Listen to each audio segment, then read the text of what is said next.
Good afternoon. We are to discuss the differential amplifiers DC analysis.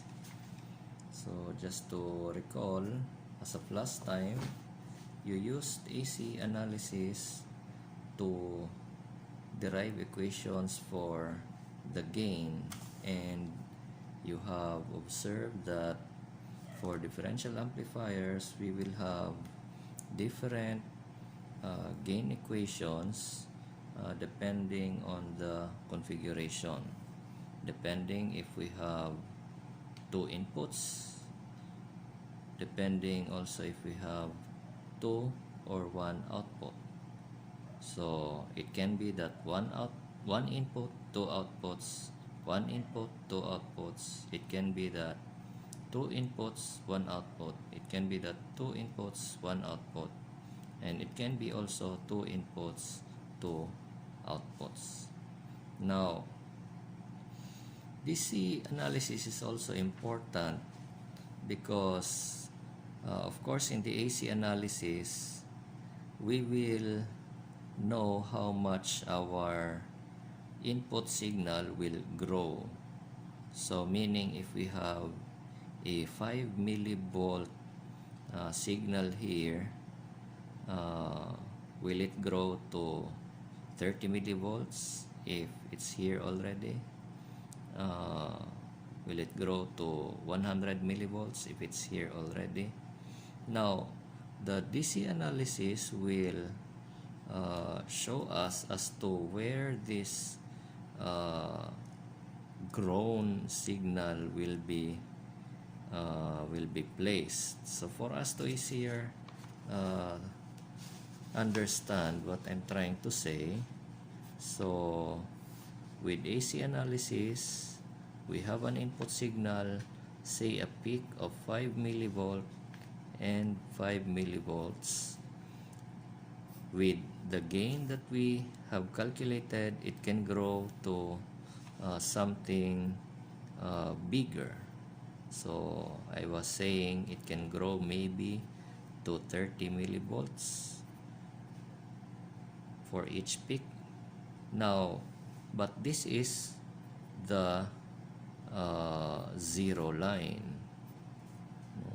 So with the help of the DC, this 30 millivolts peak signal can also become, say, a 130 millivolt signal if we have a DC signal which is, say, 100 millivolts in magnitude, and then this same signal we will draw. So 100 plus 30 millivolts, this becomes now 130 millivolts. So 30 in magnitude, it's much like we transferred it above, so it becomes 130. Now, going back here, so we should know how to calculate that line, that 100 millivolt line in our simple illustration. Now, if in AC analysis we remove these DC parts, VCC and VEE, we made it as ground. Now, we will be removing the AC parts in our DC analysis. So this becomes zero, meaning this becomes direct to ground, this becomes direct to ground, and we can remove these parts as these are AC outputs. So let's try to redraw the circuit. So we still have a resistor, then the transistor straight to ground, and then the other part. Now, just to clarify, we actually have different types of differential amplifiers. So first, differential amplifiers can be made with different types of transistors. So this type is called, of course, the BJT differential amplifiers. But of course, we can also make a differential amplifier from field effect transistors. Now, the concept of analysis will be the same by principle, although of course, since the AC equivalent of FET transistors will be different with that of BJT. If you recall, what we use in our AC analysis for BJT is the T model, wherein in one branch, particularly for the collector, we have a current, and then for another branch, particularly for the emitter, we have a small resistor, and for the and then we have another branch for our bridge. So anyway, going back, this is now the equivalent circuit. We have removed all the AC components, and we can start our analysis. So a complete DC analysis, it tells us to calculate the DC currents and voltages. So interesting components are this I sub T. So let's just try to assign it this way, or the tail end current. And then we have the I sub E. Now, of course, there are two I sub E's, but I will be marking them both as I sub E, since what we have on this side is similar on what we have on this other side. And then of course we will have the I sub C and the I sub C, and then perhaps we also solve for V sub C. So just note that this V sub C is different with this V sub C, because of course this is, or this can also be called as V sub C, voltage from the collector to ground. And this is also voltage from the collector to ground. But this is a DC component, while this one is an AC component. That's why we make our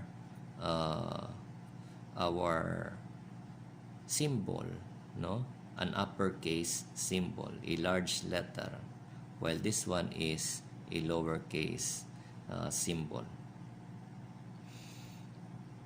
Now let's also reiterate that we have several types of differential amplifiers.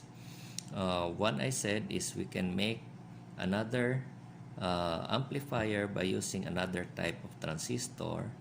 Another is we can also make differential amplifiers by using another BJT common configuration. Like if we use, say, the voltage divider circuit. So if you will look closely, if I'll hide this other part, this is actually a common emitter circuit. So we have the supply, and we have a current to the to the collector, and then this is our BJT, and then we have an emitter. Our input is taken from the base, which the pair of this is connected to the emitter, like that. Our output is taken from here, which also pairs with the emitter. So emitter is common to both the input and the output. That's why it's called common emitter circuit. And this other one is also a common emitter circuit. And then we fuse the two common emitters together by making their VCC common and making their emitters common. So we now have a differential amplifier. So if you use another configuration such as katong voltage divider that I was saying a while ago, that will still become a differential amplifier. Anyway, for the DC analysis, so we have this resulting circuit. As I've said, we will want IT, IE, IC, and V sub C. So if we start with IT, we will be using a second approximation. So when I say second approximation, this means we calculate also or we recognize the voltage drop for this base to emitter. So it is very common that it has a value of 0.7. For most transistors, the value is 0.7. And then if we try to do a loop from here up to the base which is grounded, so we call that loop 1, we will have this circuit. Negative 15 volts. And then, of course, the loop is against the assigned direction of IT. So we will have plus IT times 7.5 kilo. And then we proceed with the loop, no parts until we have this 0.7. So the loop enters first the negative sign, so we will have plus 0.7, and then it will be equal to 0. So IT will then be equal to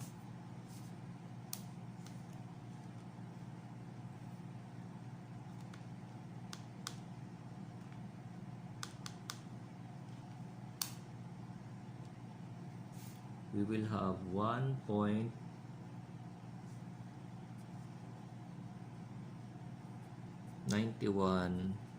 milliamperes. So we have a correct assumption of the flow of I sub t. And then we proceed with solving I sub e. So by inspecting this part, we will have I sub t for this common point is actually equal to I sub e plus I sub e. So from this point, current coming out is equal to the sum of current coming in. So we try to write that down. I sub t is equal to twice of I sub e. And then we substitute 1.91, 1.91. Okay. Milli is equal to twice of I sub e. Therefore, I sub e is equal to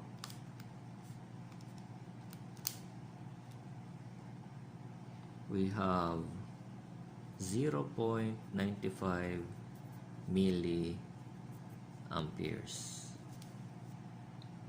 And then we can solve for I sub c. So we know basic equation for BGT's emitter is equal to the sum of collector current and base current. But we have nothing here for the base current, so we just equate this to 0. There isn't anything here, so there should be no current. Therefore, I sub C is equal to sa I sub E.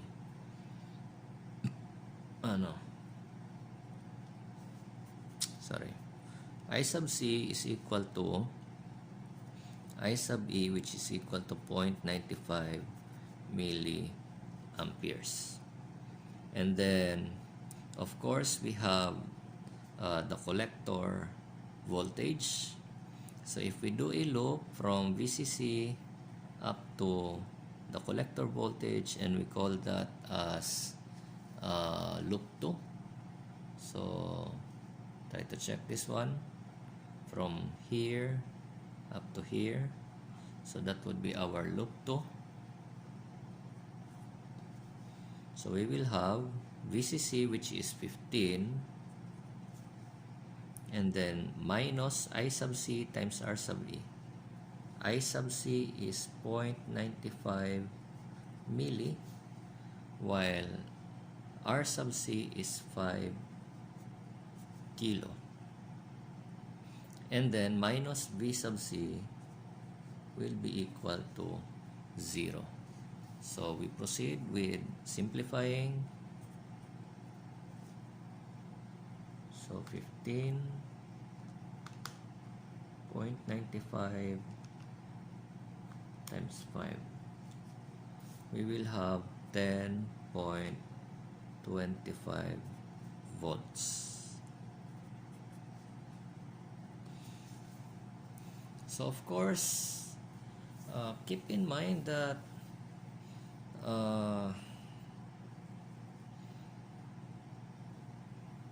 this will be a case-to-case basis.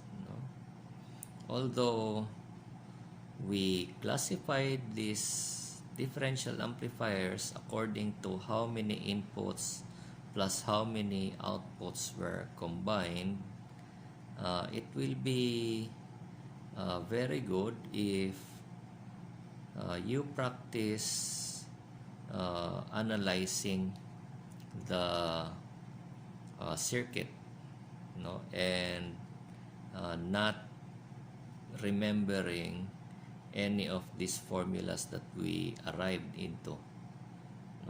So I advise that you don't remember that this tail must be equal to the twice of emitter,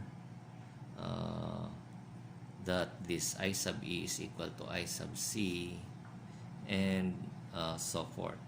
Because of course, this can also be modified by, say, having this out. So we can take out this R sub C, especially if we don't have any output to take from here, or should I say, if we are to have a single-ended output from the other side. So this resistor may not be useful anymore, so that can be taken. In other cases, additional bias voltages can also be added here or here, so it will really not be good if you will be remembering derived formulas here. So just use the basic formulas in circuits, the basic formulas in that you learned in electronics 1, and this will be pretty easy for you. Okay, so I will be ending this by now. So if you will have questions, just post it as a comment. Thank you.